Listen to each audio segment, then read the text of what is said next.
ঢাকার গণপরিবহন ব্যবস্থায় আসছে এক যুগান্তকারী পরিবর্তন। আধুনিক, নির্ভরযোগ্য ও পরিবেশ বান্ধব শহর গড়ার লক্ষ্য নিয়ে শুরু হচ্ছে বৈদ্যুতিক বাস প্রকল্প। আগামী 1 জুলাই থেকে রাজধানীর রাস্তায় নামবে 400 ইলেকট্রিক বাস।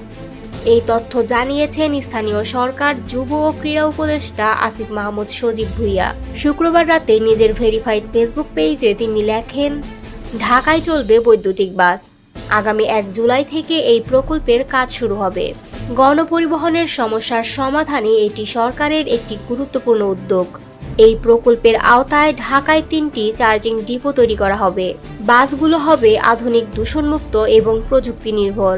বিশ্বব্যাংকে প্রকল্প অর্থায়ন করবে প্রায় 2135 কোটি টাকা, আর সরকার নিজস্ব অর্থায়নে যুক্ত করবে আরও 375 কোটি টাকা।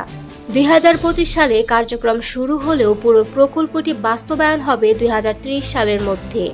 এই দীর্ঘমেয়াদী পরিকল্পনার মাধ্যমে নাগরিকদের জন্য তৈরি হবে একটি স্মার্ট পরিবহন ব্যবস্থা, যা শুধু শহরের যানজট ও বায়ু দূষণ কমাবে না, বরং মানুষের দৈনন্দিন যাতায়াতকে করবে আরও সহজ, স্বাচ্ছন্দ্য ও নিরাপদ।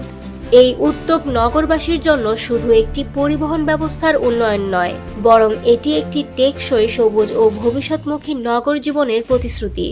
বিশেষজ্ঞরা মনে করছেন, এই ইলেকট্রিক বাস প্রকল্পের ফলে শহরের পরিবেশ রক্ষায় বড় ধরনের পরিবর্তন আসবে এবং সাধারণ মানুষের যাতায়াত আরও সময় সাশ্রয়ী ও ঝামেলামুক্ত হবে।